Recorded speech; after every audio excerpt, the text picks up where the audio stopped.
the whole economy of the world is, thrives because of selling, right? Because people sell houses and people sell cars and people sell planes. Okay, now the impression that I have is that people don't look at sales as something good.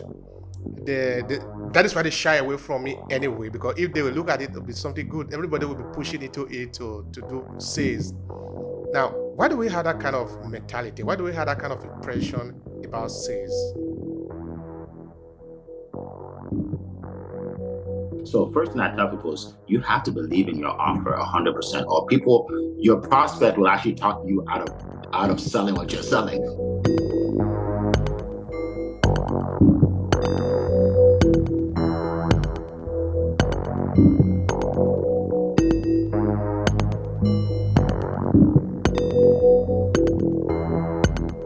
Hi, I'm Obehi the author of the storytelling series for small businesses and content creators. In Obehi Podcast, we talk about the power of your story, your narrative, and why you should own your voice. Whether you are a small business owner, a content entrepreneur, or you simply want to build your influence, storytelling is probably going to be your best instrument to connect with your audience. So join the awakened few who are owning their voices. Now let's get started with today's episode.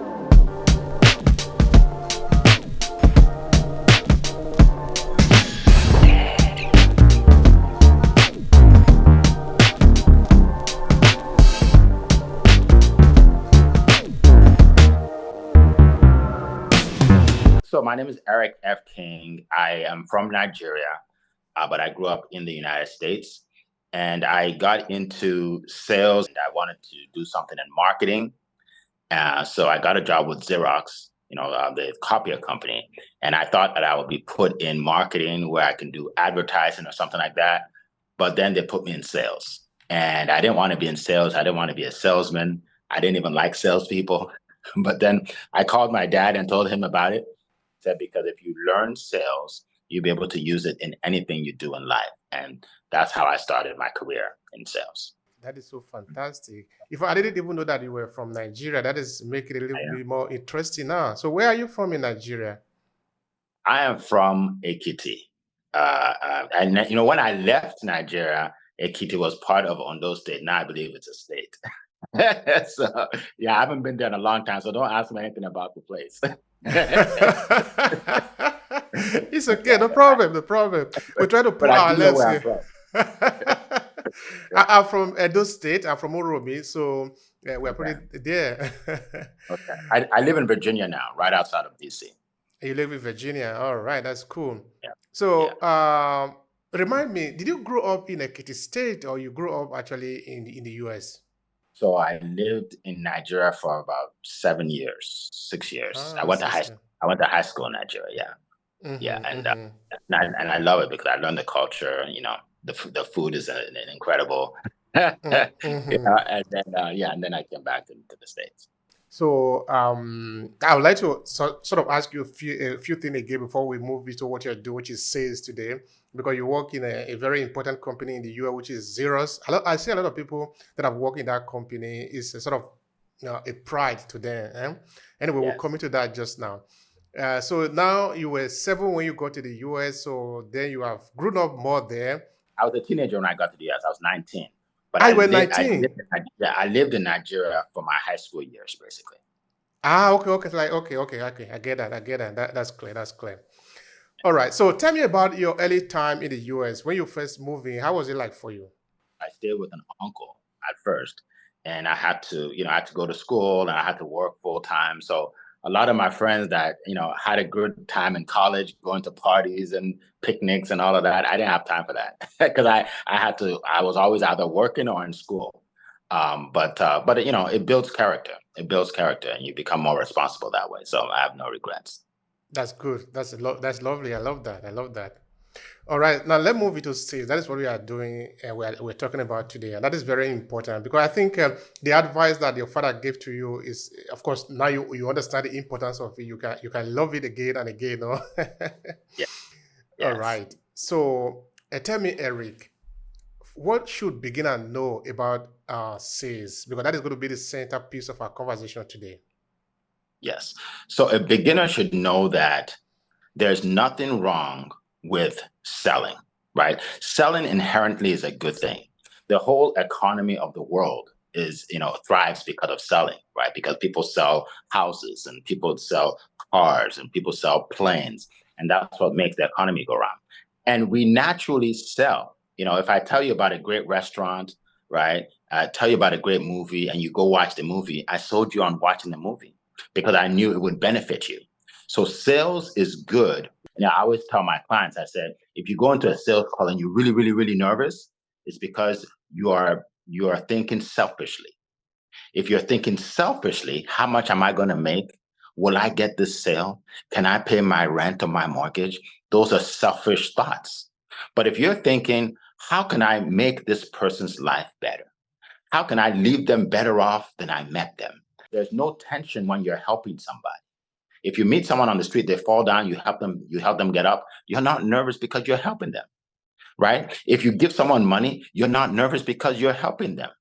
But when you take, if I call you and I say I need money, and I take from you, it's nervous. I'm nervous to call you because I'm taking from you, right? So that's the first thing I want people to think, that sales is service. There's nothing wrong with sales.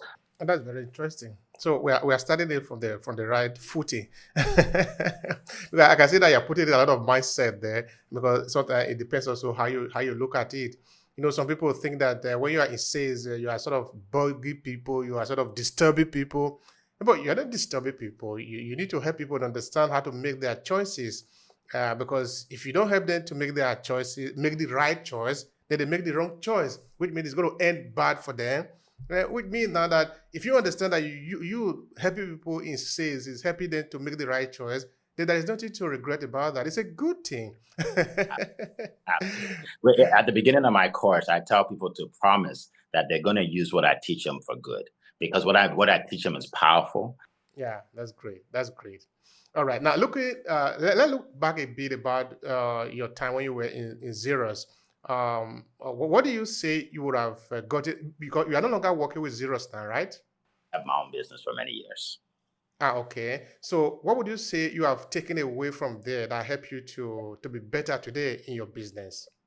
Okay. Well, first of all, for those of you that don't know, Xerox used to be the top company in the world for sales training. Okay.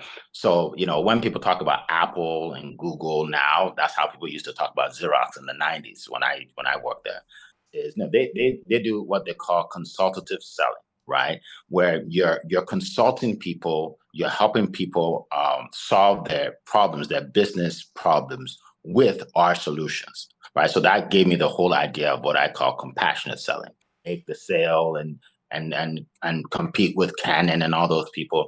It's about consulting people. So when they have an issue, right, they call you because they're like, okay, Eric, he's the guy that helps us. He's not the guy that sells us, right? So I learned a lot about that mindset of consulting.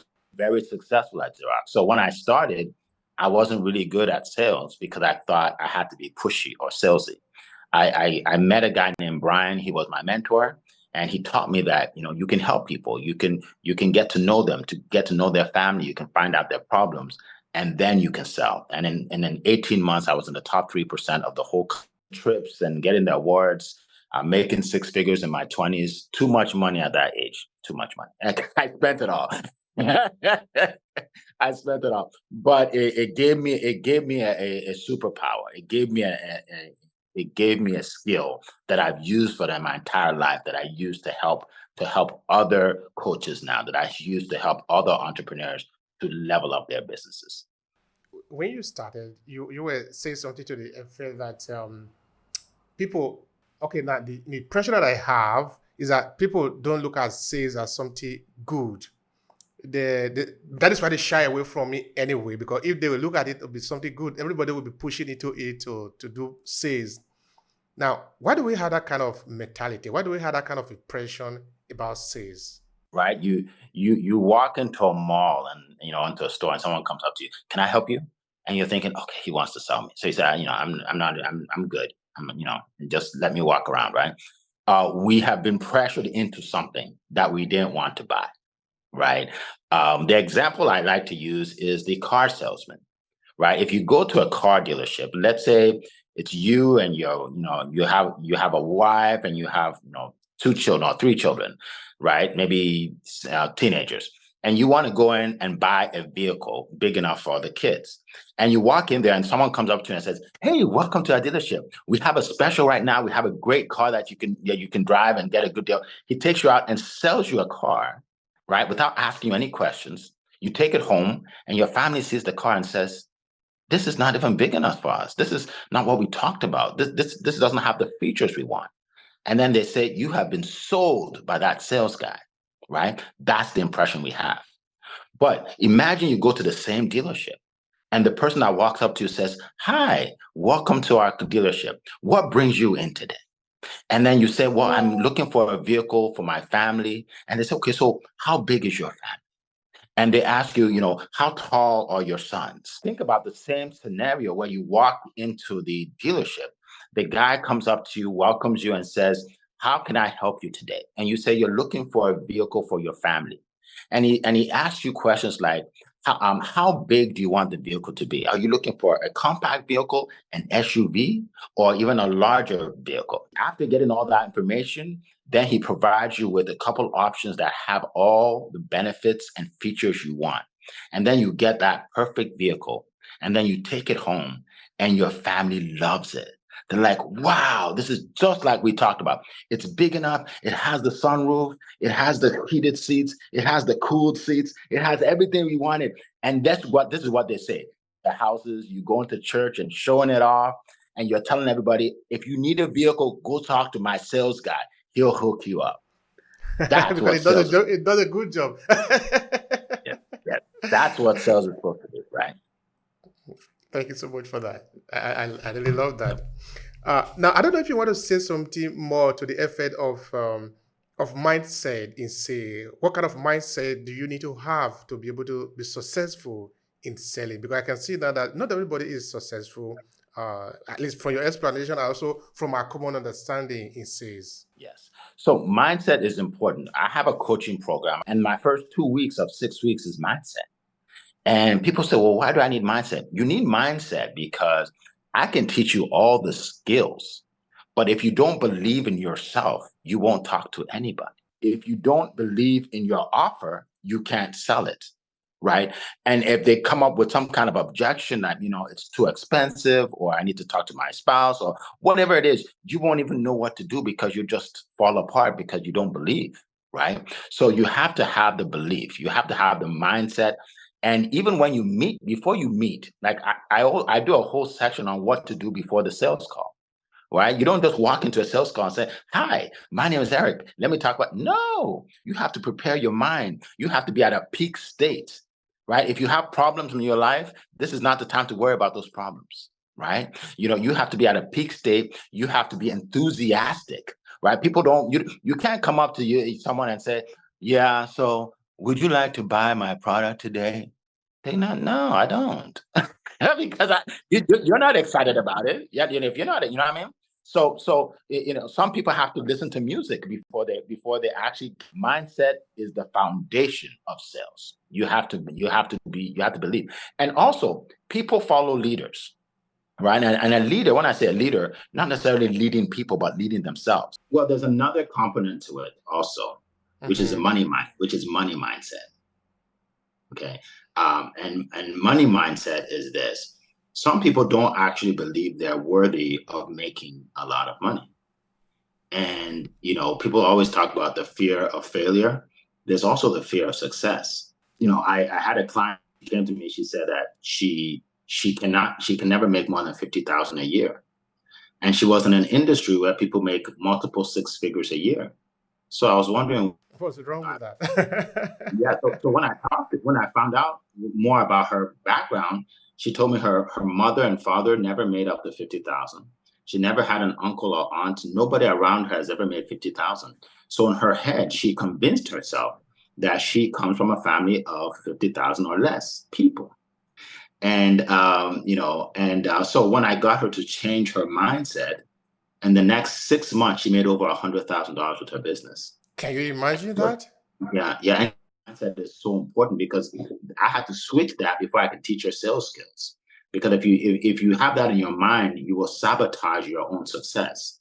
When you get to October, November, if you're at 40,000, you'll take your leg off the pedal a little bit and just cruise a little bit so you don't make more than 50. Because in sales, there's unlimited, right? So yeah, now she's doing very well. Generational curse of her family because she believed that she can do more, and that's why mindset is so important. Your job is so good. It's so good. You are helping people. That is the best job in the world. When your job is helping people to become better. Because why would such a person never continue to bless you? She will continue to bless you. Yeah, yeah. All Sorry, right, now. my son. Okay, Mhm. go ahead. Now, tell me about your training program for sales. How do you, where do you start? Tell me about the strategy, how you move people from not believing in themselves, the ability to sell more, of not having, looking at sales as something positive to looking at it as something positive. I've been able to sell more. Tell me about the process. Yeah, so in my coaching program, it's a 6-week coaching program. And I start with the mindset, like I said. And then once we after the mindset, then I teach them the framework of selling, right? So first of all, you have to sell yourself. So you have to believe. And because of that, it shows when they're speaking to people, right? So first thing I tell people is you have to believe in your offer 100%, or people, your prospect will actually talk you out of selling what you're selling. And they'll talk you out of it, right? So then once you believe in the process, if you are selling, so if you're selling your offer and you're not asking questions, then you're not helping people. Bottom line. If you walk up to people and say, yeah, you need this, and then you tell them all these benefits, all these. So I teach them, I call it Eric's magic questions that you ask to find out what people really want. And then once you find out what people really want, then you provide them with your offer, but you have to tailor it specifically to what they want. And that's when you will see people wanting to buy. Your sales rate will triple. Right? That's why I tell people I help entrepreneurs triple their sales rate and boost their income without being pushy or salesy, because it will triple because people will want it so bad. Just like you said, what I do helps people. Everybody should be able to say that, right?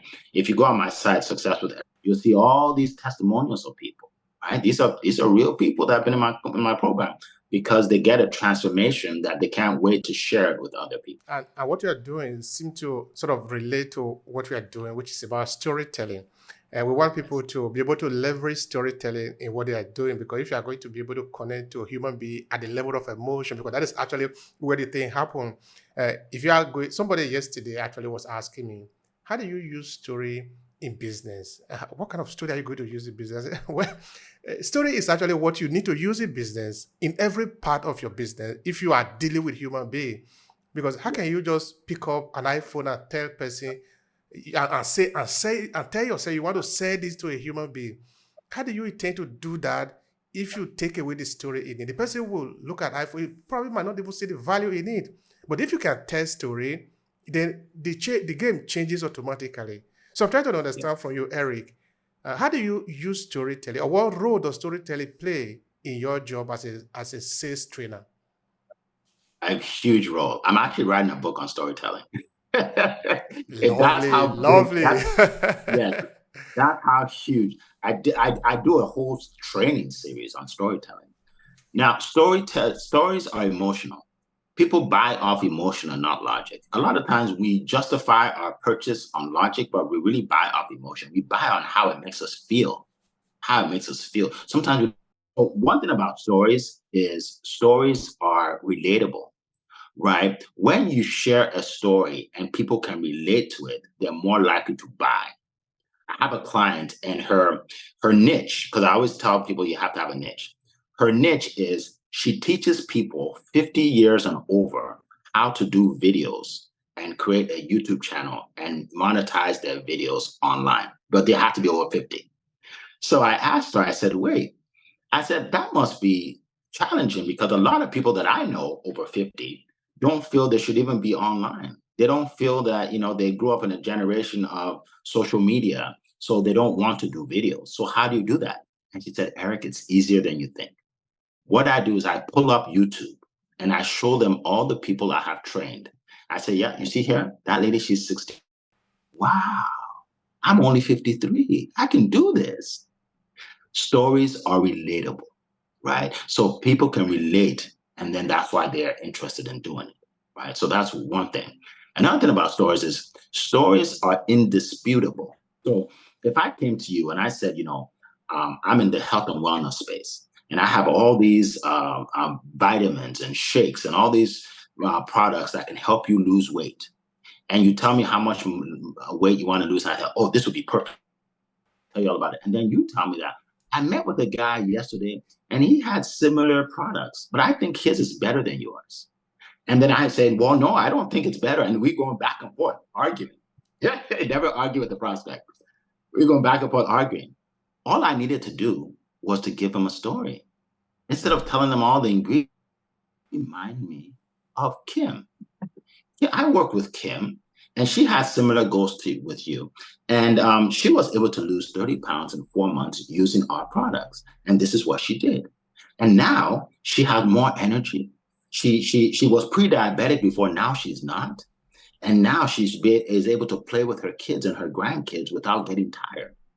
Yeah, so I would recommend this product to you.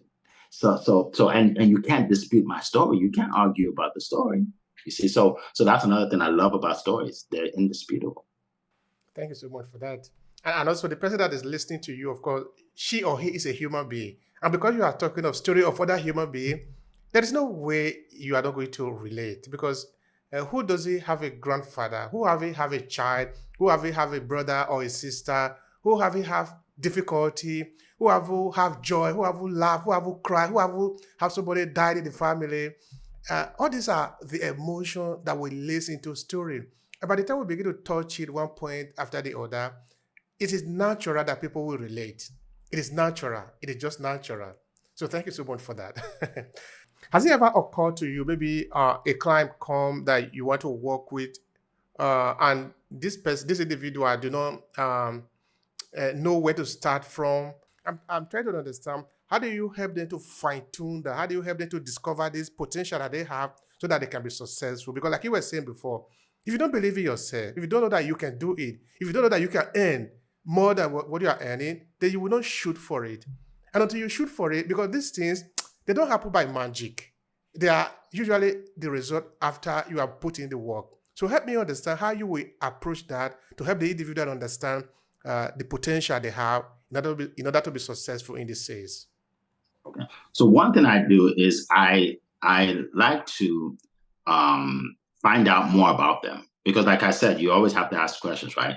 So I find out more about that. I find out what their strengths are. And then I let them apply their strengths to the process of sales, because everybody has strengths. So I had a client once who she's actually a doctor, a physician, and she sells a weight loss product. And she said, Eric, I've never sold before. Like, I don't know what to do. I don't know what to say. So I found out about her background, and I found out that she is an introvert. So she's not an extrovert, right? Aside from being a doc, she's pretty shy. And I said to her, that's a superpower, to be an introvert. She said, really? How? I said, when you're an introvert, you spend more time asking questions and getting to know your prospect. And with that, you're able to provide them with something they really need. But an extrovert that just wants to talk, they don't listen enough. And if you don't listen, you won't know what to provide. Aside from that, there are people that will much rather buy from someone that's an introvert, someone that speaks, that's soft-spoken, that doesn't speak too fast.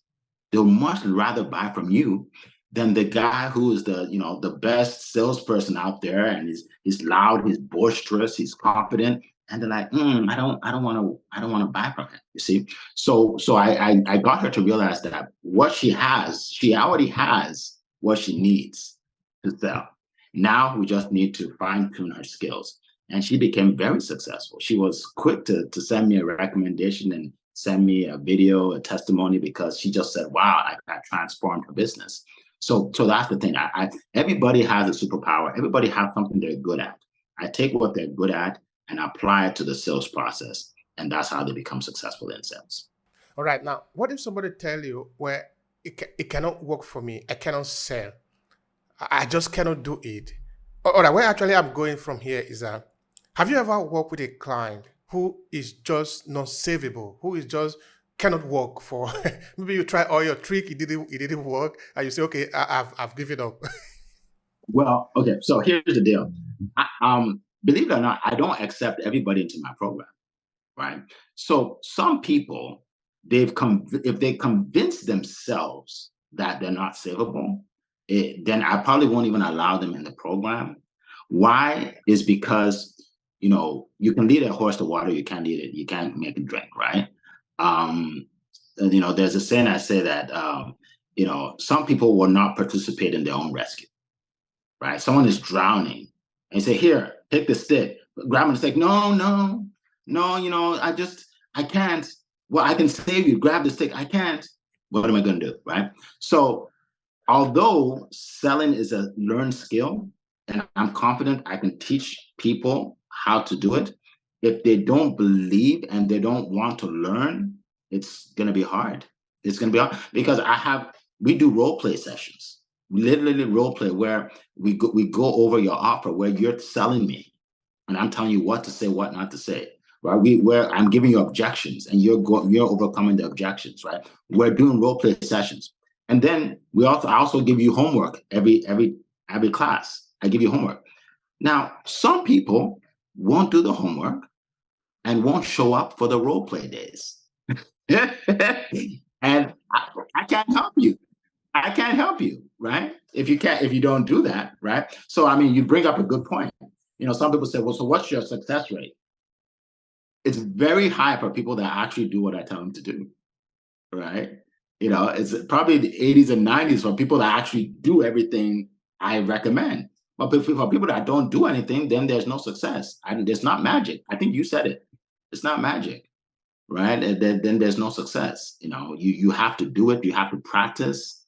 It takes work on your end, on the prospect's end, to be successful. So that's why mindset is so important. They are not savable if they have convinced themselves that it's not going to work. It doesn't. And if I find that out, I won't take your money. I won't let you come into the program because it's not going to help me, or it's not going to help you. You'll be frustrated, and because you're not willing to do it anyway. So I hope that answers your question. Absolutely. It is fine. So I'm training a small group of people in the company right now about podcasting, because the owner of the company said, okay, now we like your podcast. Come and train our team so that we can also start the podcasting podcast. Well, that's a good thing. I would love to do that. So every time after I finish the training, I tell them, hey, I've given you this assignment, but listen, I'm not going to pressurize you to do it. I believe you are an adult, you are mature.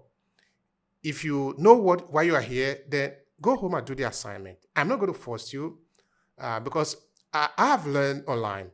When I came to Italy, I actually had some difficulty in that I was illegal here in Italy, which means I couldn't go to school because I had the intention of going to school and working. Of course, you might know a bit about this, how the immigration situation can be really hard on us sometimes. No? So for several years, I could not study, I could not work, so it was really sort of hard for me. So a guy suggested to me, hey, you can go online to learn if you want to. I said, really? I jumped on it immediately. So I enrolled with London School of Journalism, which I did. So what I'm saying by that is that I never really met a teacher. I never met a lecturer. I never have a video to even watch. All we have to do was to read text. I read it, they send my own exercises to them, they correct it and send it back to me. So it's on me. Nobody is going to tell me, hey, do it. It is on me if I want to. So I believe that is really very important, that if we want to improve ourselves, if we want to be rescued, we must be strongly more than the person that is going to rescue us. Because if we refuse to participate, we are going to perish. Absolutely. All right. And I commend you on what you did. You are a success story. People should emulate you. Absolutely. Thank you so much for that. Now, Eric, you are preaching a gospel of helping people to triple their sales. And that is a very good one. In fact, that is actually what attracted my attention to you the first time when I look at your LinkedIn profile. I say, this is a good story. Now, how do you do that? Somebody that is listening to us now, listening to your explanation is wondering, how do I do that? I want to do that. Tell them something. How can they do it? Or how do you do it? Yes. Well, the reason why I didn't just think of that number and throw it on the website, it's based on my results of my clients, right? If you have an offer and you are not good at sales, you don't know what to do, you just wing it. I call it wing it. You're winging it for all your appointments. Let's say you sell 1 out of 10. 1 out of 10 people say, yeah, I'll buy it. I'll buy what you have. 1 out of 10. Now, if you go through my coaching program and I teach you what to do before each call, I help you with your mindset. I teach you how to control the call so you know what to say in the call to control the call so the call doesn't run away from you. Okay, that's a whole lesson. I teach you what questions to answer and I teach you how to overcome objections. And we go over all the role plays, right? So I teach you all of this. Now you become confident and you're able to, you know what to do in the sales call. And because of that, now you start selling 5 out of 10.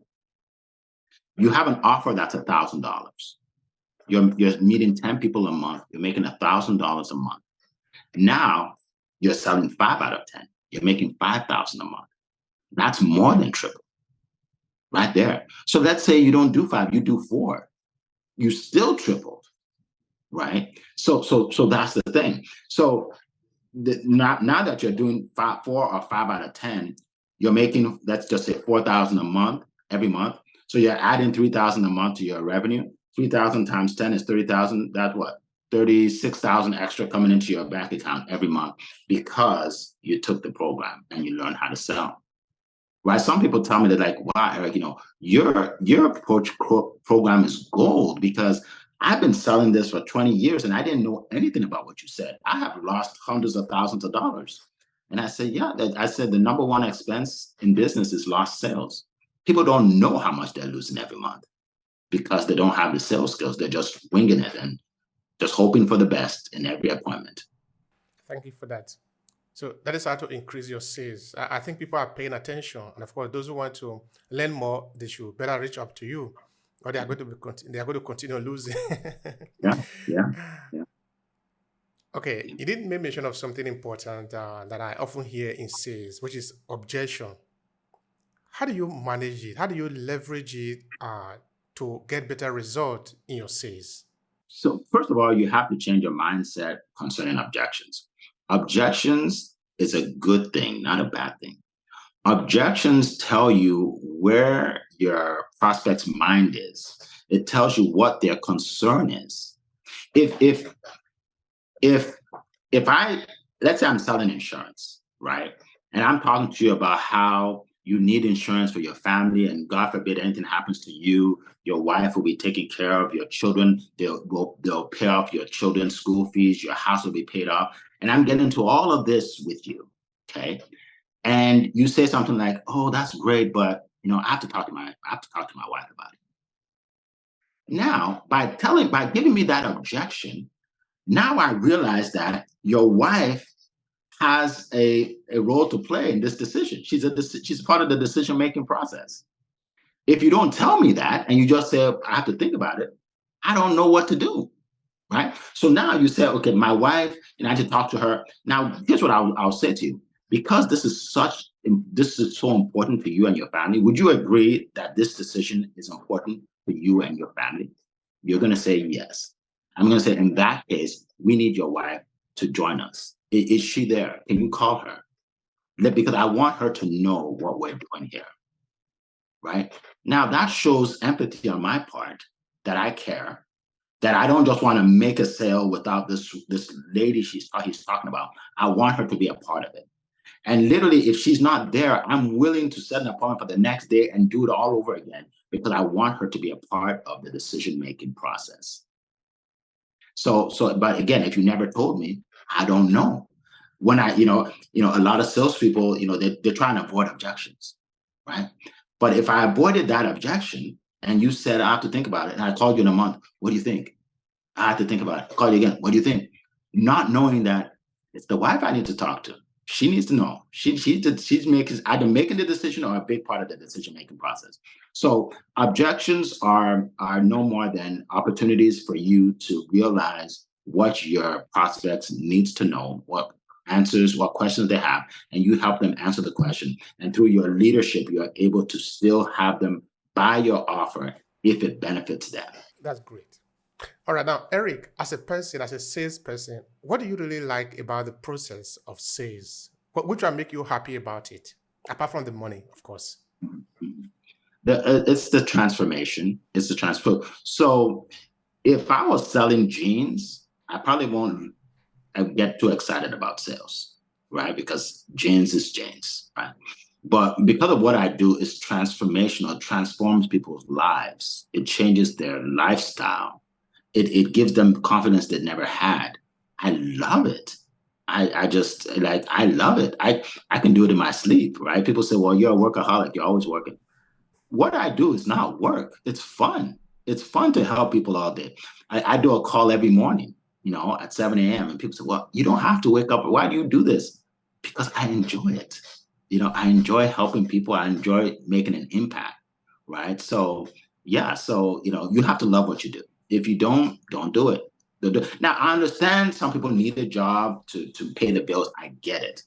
But if you don't like it, find something that is not as bad and then build something on the side that you love. So you're excited to wake up in the morning. Yeah. Because the last thing you want is to, 20 years from now to say, yeah, I've had a miserable 20 years, but I hate my job. There's no excuse for that. You could have done something on the side to that you enjoy. Absolutely. Oh, that's why. Yeah, that's true. That's true. We can't simply blame it on the employer. We can't simply blame it on the company, because the company that you were working for, they didn't put any chain on your neck. Yes. They were paying you salary. Yes. You can't say, oh, after I've worked for them for 20 years. Oh, come on. You better reframe that. After they have been paying you for 20 years. So Now the question, instead of blaming it on them, blame it on yourself. What did I do with all that money? Take 100% responsibility of your actions. I learned that in my 20s, and it changed my life. But I used to blame everybody, including the president of the country. I blame everybody, right? But if you take responsibility, then you give yourself 100% of power to do what you want to do. If you blame, you've given away the power. You can't change. I'll give you an example. So I have 3 sons, and they're all athletes. Okay, they're good at school, but they really excel in athletics. And I'm on the soccer field like 4 times a week. Right, I coach one of my sons, and then one of them does taekwondo. So I'm always either taking them or something. So, and it requires a lot of money, right, to pay for travel teams. I mean, it's a lot of money, right? Now, I could say that I'm not able to succeed at my business because of my sons. They take up too much time and too much money. That would be given an excuse. And as long as I have sons, that excuse will be valid and I'll never be successful. But instead I say, because I have sons that require my money and they require my time, I have to build my business big enough so I never have to have an employer, and I have the time freedom to help them in their athletics, right? So it's a different mindset. Either I make the excuse not to do it, or I have the reason to do it. The same story, just change it. It's a story. It's a story. Yeah, change your story. Yeah. That's lovely. I love that. I love that. All right, now Eric, say you are in front of a prospect, the person that you are going to sell on a product. Where do you start from? We are looking at a pure beginner who do not know the steps. No, where do you start from? Help us to understand that. Well, first of all, let me tell you where not to start, because people get this wrong. And never start by just jumping into a sale. I hear people say that all the time. Hi, Eric, let's just jump right in. Let me talk about my product. Don't do that, because then you're making it a transaction. Then they're going to compare you to all the other salespeople. You always start with building rapport. getting to know them, getting to know where they're from, getting to know about their family. If you're even meeting on Zoom and you see a picture in their background, ask about the picture. A dog goes by, oh, what kind of dog is that? Right? Get to know them, because people buy from people they know, like, and trust. People get to know, like, and trust you when you can say something that's relatable, right? Let's say I've been in Italy before. I haven't, but actually, I have, but I didn't live there. I was on Alitalia. So I landed there. So let's say I had that in common with you, and we talk about that. Now you're getting to like me, even though you don't know it. Like, Eric and I have something in common. We've both been through, Italy, right? So you always start with building rapport, right? Getting to know somebody, getting to know about them, laughing a little bit, and then when you're done with the rapport building, then you want to set the agenda of the meeting, right? Set the agenda, and we call that taking control of the meeting, right? You want to set the agenda. So it would go something like this. So so today we're meeting for about 30 minutes, and I'm going to start by asking you some questions just to get to know more about you or your business. Okay, and then afterwards, you can ask me, any questions you want about what I have. And if you qualify for our offer, then I'll tell you more about it. Okay, and then you can make a decision whether you want to buy or not. Fair enough. So what I just did is I told them that we're not going to be here for 3 hours. It's 30 minutes. I told them, I asked permission to ask them questions because I told them I'm going to ask questions, right? I also told them that my offer is not for everybody, but if you qualify, I'll share with you. So I'm not here to just sell you, because it may not even be for you, right? So it takes the edge off. And then I tell you that you can ask questions, and you're happy with that I'm going to ask and going to listen to the questions. And then this is key. I said that you can buy or not. I give you an out. Most salespeople never give an out. They just say, hey, man, this is awesome. This will help you. This will help your family. You need to get it, man. You need to get. And people are like this. Close. I don't want it. You know what I mean? But you always give people an out. This may be for you. It may not be. You may or may not be interested. Give an out. When you give someone an out, your chances of the sale has dramatically increased, because now they feel more comfortable listening to what you have to say. They're thinking, well, maybe I need this, right? I mean, I have a mastermind that I run, a mastermind of highly successful entrepreneurs. And when I meet with someone, because I interview people for this mastermind, I tell them, I say, this may not be for you. I'm not sure. And you know what? They try and prove to me that it's for them. They try and prove, like almost every person tries to prove to me that it's for them. They don't even know the price. They don't know how much it is. But because I said, this may not be for you, they want to prove that it is. Now, if I got on the call and I said, oh, you'd be perfect. You'd be perfect. You need to get in. You need to get in. They start to get scared. It's like, why does he want me in so bad? Right? So you always have to give people an out. You give people an out, your chances of sale goes way up.